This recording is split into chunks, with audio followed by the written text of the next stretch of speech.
So today we're going to talk about warm-ups and a whole bunch of different warm-ups with your hands and your feet and combinations thereof. And so I'll use these when I play. In fact, I used to do it always and still do it sometimes on the hi-hat, where I would just play this figure on the hi-hat, and I kind of developed a whole bunch of different warm-ups off of that. Let me play the hi-hat one real quick.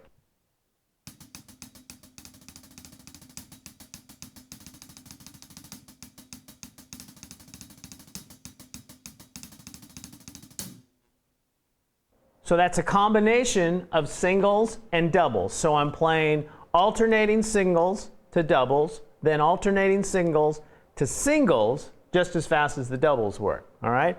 So I'm going to play it on the snare drum a couple times. I'll play it at a few different tempos. You can get the idea. So it'll be one full measure of eighth notes and then 16th notes, kind of from a tempo standpoint.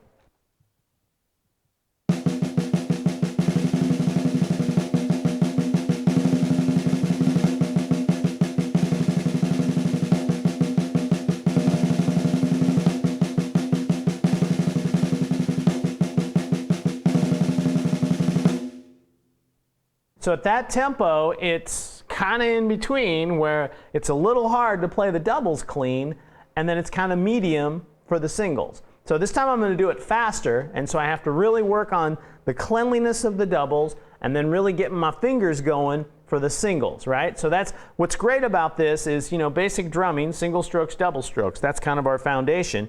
And so this really gets us going with singles and doubles. Let me do it again faster.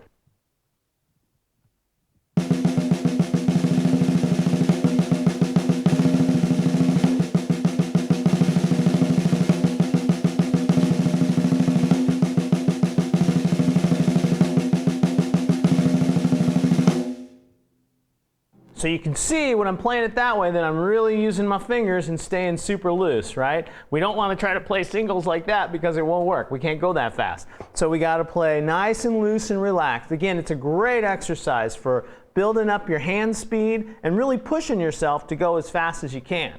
Let me try it one more time even faster. Let's see if I can go a little faster.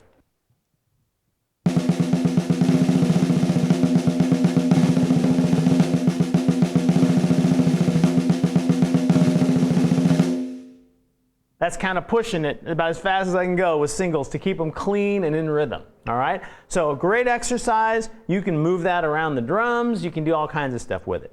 So the next thing we're going to do is we're going to take that same idea of singles and doubles, but this time we're going to play it between the snare drum and the bass drum. So it'll be our 4 eighth notes, 8 eighth notes, and then we'll go to doubles between the right hand and the bass drum. Again, we can't go too slow, because it doesn't really become a double at that point, right? We're kind of going da da da da.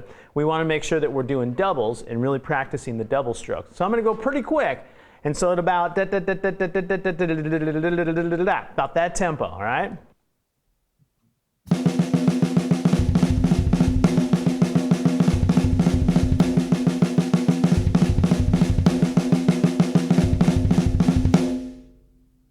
So as you can see, another great physical exercise, right? So we're working on double strokes on our bass drum and putting them in context of a rhythm. So it's not just doing doubles on their own and just trying to play doubles, but it's playing them in a specific rhythm, making sure that we're getting them clean, we're articulating between the snare drum and the bass drum. Now also on these, we want to make sure that we're practicing with both hands. So let me play them a little bit with the left hand lead.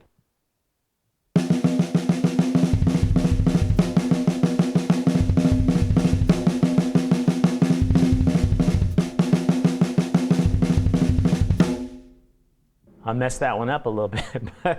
So left hand lead, right hand lead, both important. And as you can see, I need to practice those more. So your left hand tends to be weaker, right? So you want to really work on articulating those doubles. One quick thing that I'll do, and it's just for fun, is play it on the floor tom. And this takes it to a whole nother level of being challenging because the floor tom is very loose and it doesn't want to bounce like a snare drum does, right? So I'm going to play it real quick over here.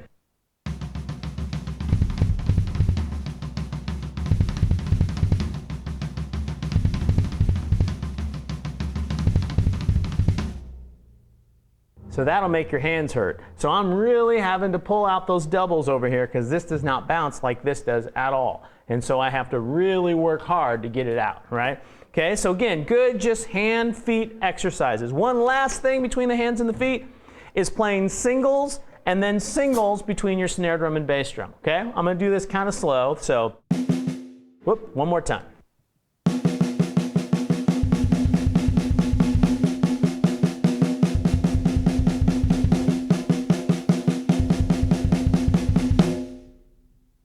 Okay, so I'm playing eighth notes again, and then I'm playing my 16th notes between my right hand and my bass drum. Now the hard part about this is this wants to be the downbeat, right? And so we've got to really focus on this being the downbeat and allowing that to sit in between. Let me do it a couple more times.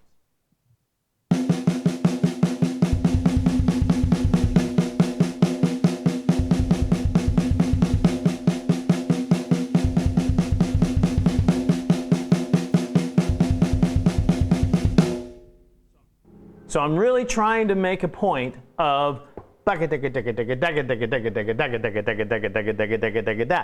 that's really staying where this is the focus in the downbeat. Again, great exercise. It's hard because this doesn't want to do that. It wants to be on the downbeat, doesn't want to play those offbeats, all right?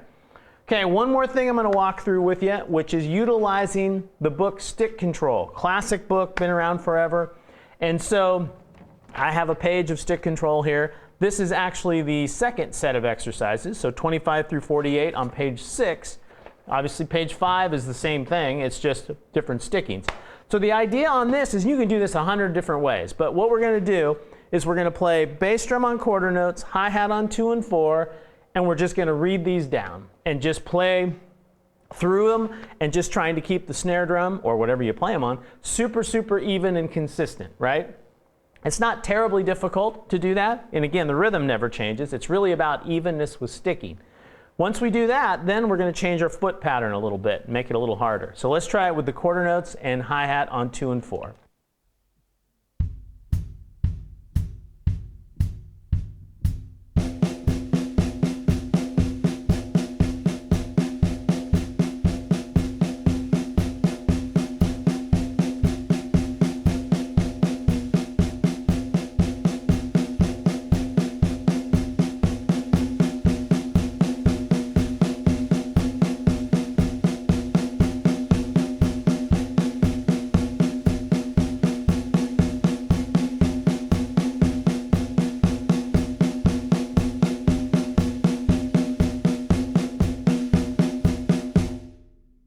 So I just read straight through them, one to the next, all right?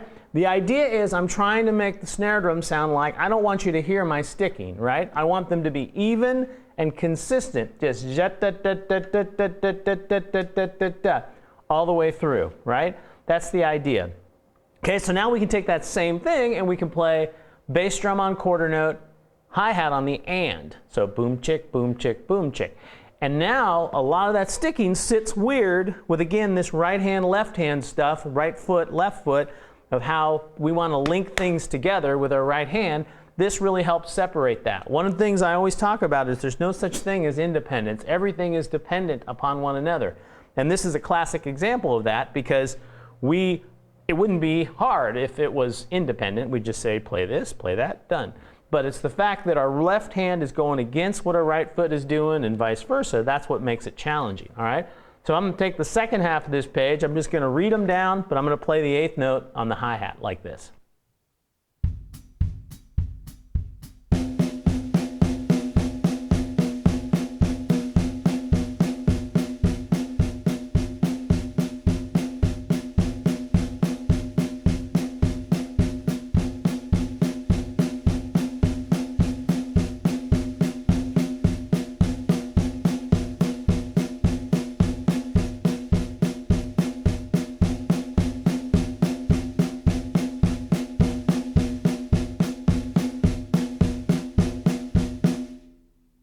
Okay, so that's the idea. Again, sounds really simple, there's not much to it, but it's a good physical exercise and a great warm-up because we get our feet going, we can kind of get this autopilot thing going with our feet, and we can work on doing things with our hands over the top of it. Now, of course, you can mix this up any way you want. You can move it around the drums. You can put your right hand on the cymbal. You could try to accent one hand and not the other, or maybe a particular beat. Let's say I'm always going to accent 2 wherever that lands, or I'm always going to accent 4 wherever that lands. So you can do a lot of different things to make this kind of come together. All right? So that's the idea. These are some great warm-ups. Hopefully you enjoy them. Take them as you will. Begin to manipulate them. Change them around. You take what you want, throw away what you don't want.